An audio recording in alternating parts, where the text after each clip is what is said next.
Hey guys, so today we are going to learn how to create a simple animation using a program called Adobe After Effects. If you find in your folder Adobe After Effects, you'll probably will see one that says Adobe After Effects 2021 and then one that says Adobe After Effects Render Engine. Choose the one that does not say Render Engine, choose the one that says 2021.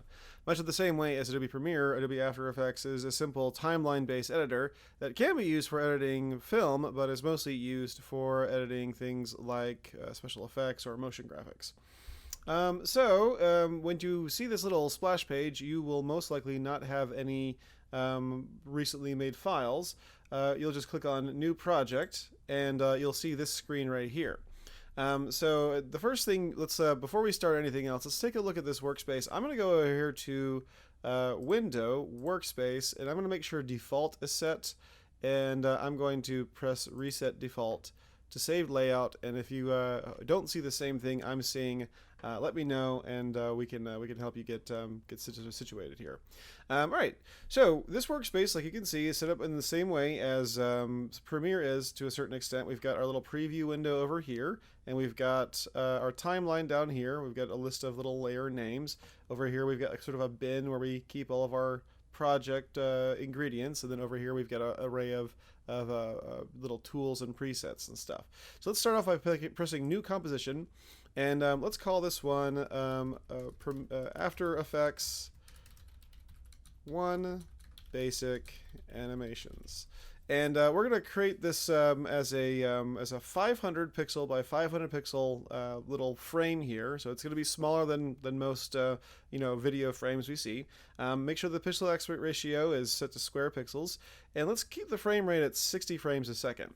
60 frames a second is a very common sort of frame rate for animation, especially when it comes to animating things like apps. Like most of your apps have a little animation during transitions or when you press buttons, and 60 frames a second is generally the animation that you use. It's also there for like web animations and stuff, like little ads that run in the background of your social media. As far as resolution goes, I'm going to put that down to about half. That's just going to save me some processing power. And as far as the start and finish, let's have this start at 0, and we want this to end at about 5 seconds. I'm going to say 05:00. So we have hours, we have minutes, we have seconds, and then we have frames. So this last number can go up to 60, or it'll go up to 59. And so just we'll have this 5 seconds long. And the background color, you can choose whatever you like. I would suggest choosing something other than this color here. This is just a placeholder to let you know where you're at. I'm just going to keep it a pale gray. You can make it whatever color you want. We are going to replace this very soon because essentially the background color is nothing. It's empty area, and if you were to export it with simply the background color, you would only see black. So let's go ahead and press OK, and this will jump up with our little new composition here. If you don't see the magnification, if you don't see the whole thing, a simple square, just make sure that Fit is selected over here on this little button right here, and then you should see this little simple square. So let's start off by setting up our animation here. We'll set up our background by making the actual background to our little animation here. Let's go over here to Layer and press New, and then find the word Solid. And this is essentially going to be what we see in the background. And this is where you can choose any color you like. I'm going to choose, say for instance, maybe a teal bluish color here, something that's somewhat relaxing to the eyes. And I'll just give you a deep cyan solid 1. There you go. It'll name it a color, and I'll press OK. And I'll just pop it right here. So this will be what we see in the background. We won't do anything to this for now, but what we'll do is we'll just keep this in the background, and then it'll just serve as our sort of backdrop for this. The next thing we'll do is create a shape. Let's go over here to Layer, New Shape Layer. And this doesn't have anything in it at this point. We still have to draw something, and you'll notice that this little button right here has already highlighted. This is Rectangle tool. We've got several different tools under this little rectangle tool. These little shapes that we can make. We can make rectangles, rounded rectangles, ellipses, polygons, and stars. Let's just stick with rectangle, and you can experiment with like just drawing out a rectangle here, and drawing maybe another one here, and then maybe drawing a third one here. And you'll notice that the reason why we say create shape layer instead of just create shape is because the shape layer is now full of 3 different rectangles. We've got rectangle 3, 2, 1, just in the order that we made them, and it descends from the top, starting with 3 down to 1. So that's why we call it a shape layer. So you can do a bunch of stuff with this little shape layer here, but we'll just leave it with 1. Actually, I'm going to remove all these for now, and I'm going to start off with a square. And the way I'll do that is I'll just hold down the Shift button, and I'll just draw this square here. So once we have that square drawn, I'm going to change the fill color, and I'm going to change it to something a little less offensive than this fire engine red. You can change it to whatever color you like. I'm going to change it to maybe sort of a pale orange color here, because it's very complementary to the bluish green here. All right, there we go. And then now we have the sort of 2 ingredients for our animation here. Let's look over here at our little timeline under this After Effects 1 basic animation. You'll notice we've got shape layer 1 is visible and deep cyan solid 1 is visible. If you want to rename these, you can just sort of double click on this, or rather right click on it and say rename, and you can call it square, whatever you like. And then you can look through, we've got contents, which show us that we have 1 rectangle there, and we have transform. And if you click on transform, you'll see you've got anchor point, position, scale, rotation, opacity. At any point you want to select any of these to change them, there are a series of keyboard shortcuts you can use. I can show you here. You've got A for anchor point, P for position, S for scale, R for rotation, and T for opacity.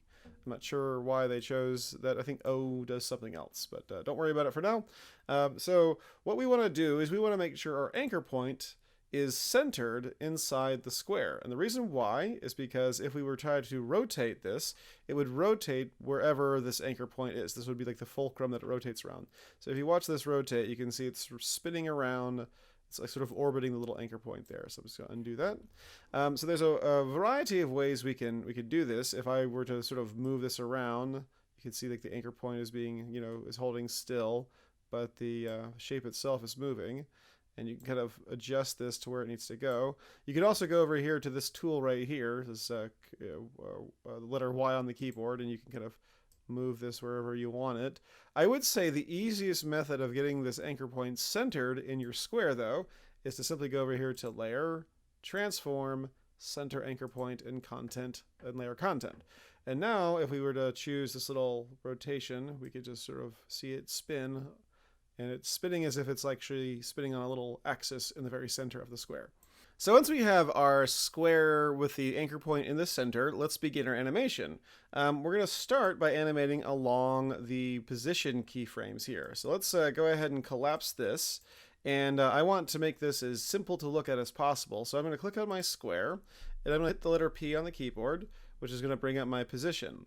And by hitting this little stopwatch, it's going to activate a little keyframe here. And you can see this little keyframe. If I zoom in some, you can see this keyframe is sort of sitting here. It's represented by this little blue diamond inside the timeline. So with that keyframe there, I can move this around someplace by clicking on my little move tool, my little selection tool, and you can see the coordinates are just going nuts over there. And I can just sort of move this over here. If I wanted to say, for instance, keep this sort of at a center, I could make it maybe, for instance, make this a 120. And then 120, so we're like 120 over, 120 down, and then now we have our first keyframe. So the animation occurs when we have 2 keyframes with different values. So we have this as 5 seconds. We can have this start here. We can kind of maybe move it over, say for instance 1 second.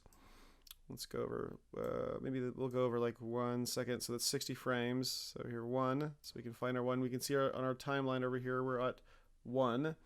And then we can move this over. Let's see if we can't move this over to the other side here. And we can move this over just by dragging along the x-axis, the x-coordinates here. So in this case, we've got 120, so it's 500. So 120, it's not really a round number. So 500 would be like 370, I guess, or 380. Let's do 380 here. Let's type in 380, and that should square that up real nice right there. Okay, so there we go. There's that. And then that's 1 second in. and we can move this over another second to 2 seconds. And we can pull this down from 120 in the y-axis to 380 on the y-axis. Okay. And then we can move over here to 3 seconds. And we can go from 380 back to 120 on the x-axis. And then from there we can go over here to 4 seconds and we can type in 120 on the y-axis to bring it back to the beginning here. So we can watch this move. There it is. All right, cool. So it's moving in this sort of vague, curvy fashion. And the reason why is because it tries to smooth out your animation as much as possible. So whenever it's moving, you tend to have these little sort of, as it makes this little, change direction, it doesn't want to make it very jerky, so it sort of tries to smooth it out. Now in this case, we want it to be jerky. We want it to go in a straight line all 4 directions. So the way we're going to do this is by clicking on this little path that's formed. This path is formed, indicated by these little blue lines. If at any point I wanted to change this, I could sort of click on this little button here, maybe make this, say for instance, pink, so now it's easier to see. I'll click on this, and you see this is our little anchor point here. Rather, we call it an anchor point when we talk about vectors, even though this is the anchor point. This little point here on our path, we have these 2 little circles here. These 2 little circles are what we call handles, direction handles. So we were just to drag those inwards until they match that little square. That'll allow this to be a straight line. And I'll do the same thing. I'm going to hold down the space bar and just drag down on the screen to do the same thing over here. Pull this in here like so. Pull this in as well. Okay. And the same thing, click on this, drag this one in. This one's going a little crazy. It's okay. Drag this one down. And then we'll do the same thing right here. We'll just drag. Those seem to be okay. So now we can see it travels in relatively straight lines so much it would be hard to notice if there's any curvature at all. Okay, so there you go. That's 4 seconds in. All right. So one thing that After Effects does very well is allow you to sort of smooth out your animations and make them seem a little more, I would say, give them a little more character. So what we're going to do is we're going to select all of these by just sort of clicking and dragging our mouse until they're all highlighted blue, right-clicking on one of the keyframes, and click on Keyframe Assistant and choose this word Easy Ease, which is essentially going to speed it up as it gets to the middle and then slow it down. See if you can see the closeness of these little points in the middle there. So watch the difference here. So it starts to speed up, then it slows down, and so instead of it being one constant motion, it's more of a go and pause, almost a pause each one. It sort of hesitates, then goes to the next one. So it's a I would say a nicer looking animation here. With that done, let's keep square selected. And let's see if we can't press the letter R on the keyboard, and let's make a new keyframe for our rotation. Let's press the S on the keyboard, and let's press a keyframe for our scale animation. And then let's press a letter O and let's press the letter T rather, and press the keyframe animation for opacity. And let's press the letter U on the keyboard. The letter U is going to give us the ability to see all of our keyframes at once. So we're going to see if we can't coordinate the animations for each one of these things here. So let's start off with rotation. So I'll press R. I'll press U here. So let's keep this going here. So with R selected, we have it set from zero revolutions and 0 rotations and 0 degrees. I'm going to move to this keyframe here by just clicking on my timeline, and I'm going to have this turn, let's say 90 degrees. So it doesn't look like it changed, but if you watch here, you can see it go like that. Okay, so it turns, and we'll do the same thing. We'll go over down here, and we'll add 90 degrees to it. So we'll go from 90 to 180. And then we'll go over here to 3 seconds in. And if you want to sort of toggle back and forth between these keyframes, these little arrows here allow you to toggle back and forth between these keyframes here. And we'll make this 270. And then finally, we'll make this last one 360. And so that changes it from 0 and 360 to 1 whole revolution, and then 0 degrees. So let's watch this. All right. So even though it's rotating and it's matching that it's hitting that same keyframe at the same time, it looks like it's delayed. It looks like it's not really coordinated down to the simple difference of time interpolation. So once again, let's just right-click on all these, and instead of right-clicking, I'm just going to press F9 on my keyboard here, and you'll find the little diamonds have turned to hourglasses again. And so let's see if that looks any different. Yeah, so it looks like it matches up a little bit more smoothly. Next, what we'll do is we will animate the scale. At this point, we drew this this shape here, and we didn't change anything about its size since we made it. So it's set to 100%, as in it's the biggest that we, it's at its full height, and obviously we can make it bigger and make it smaller. So in this case, what we'll do is we'll probably make it smaller and smaller and smaller until we get to the end. So let's go over here to 100. Let's mouse over to the next keyframe. And we'll adjust this, say for instance, by 20%. We'll go to from 100 to 80%, and we'll go for the next one here, and we'll make it 60%. And the next one we'll make 20%, or 40% rather. And the last one we'll make 20%. So have it be smaller and smaller and smaller. And let's watch this.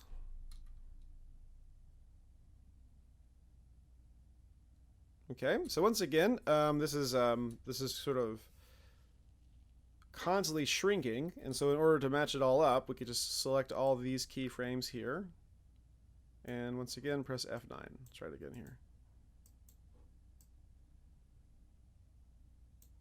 F9.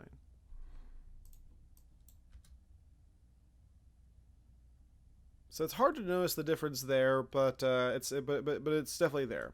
Okay, so what we're going to do now is we're going to kind of nestle this animation in the a little further out. So let's select everything here, even though they're all 1 second apart. I'm just going to nudge it forward just slightly, and we're going to animate our opacity for it to fade in at the beginning.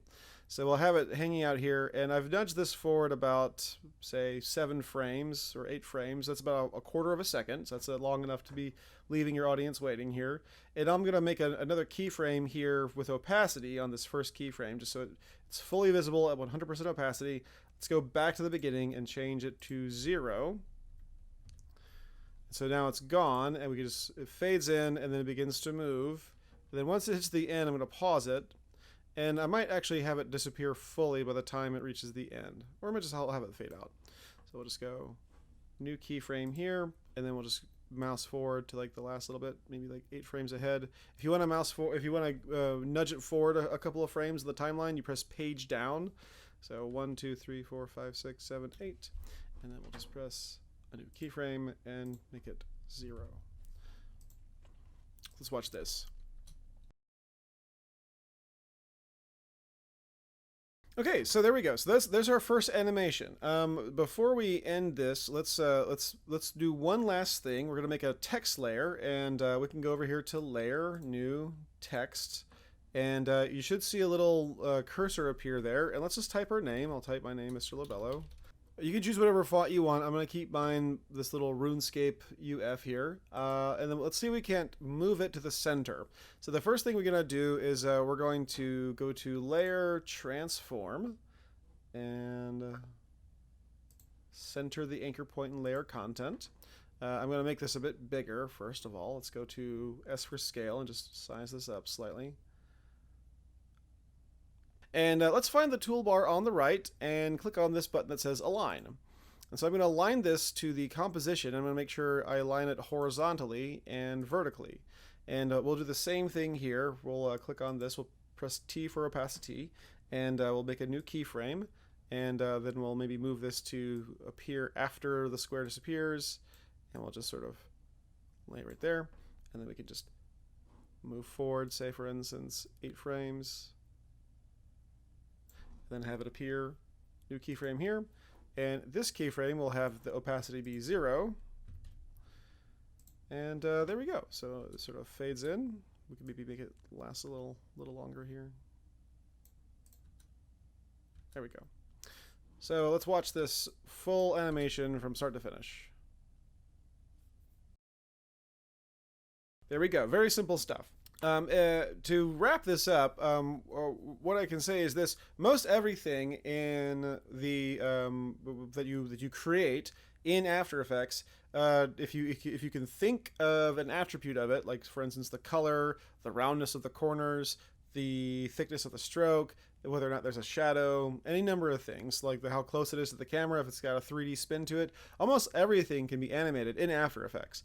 And then once you get done, this is where, you look at it and you think to yourself, I would like this to go faster. So at 60 frames a second, I can make this go, say for instance, a half a second in length, right? So if I, maybe I'll have everything kind of be tucked in, say for instance, to go half a second.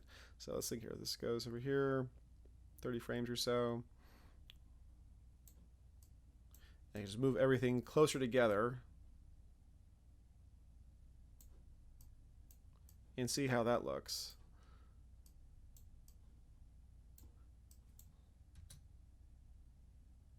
So that's kind of neat, right? And because it's 60 frames a second, it still looks pretty smooth, despite the fact that there's not a lot of time between it.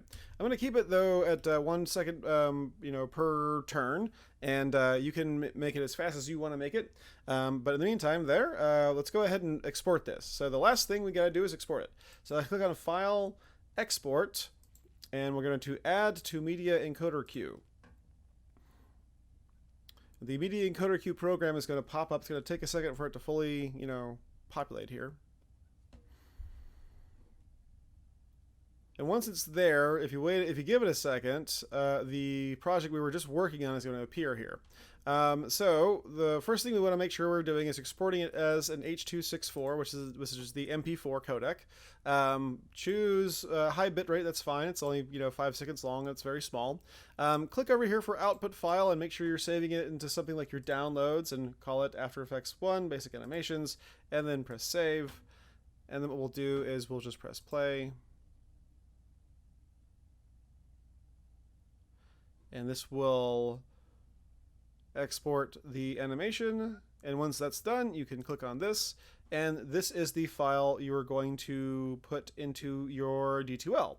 If I click on this, you can see it sort of animate very smoothly, looks very nice, and then there's my name. Very neat. So it's 500 by 500 pixels, so it appears a little bit pixelated on my 1080 screen. So there you go. All right, well, this was our first foray into After Effects. So cannot wait to see you guys produce. I will see you guys in class.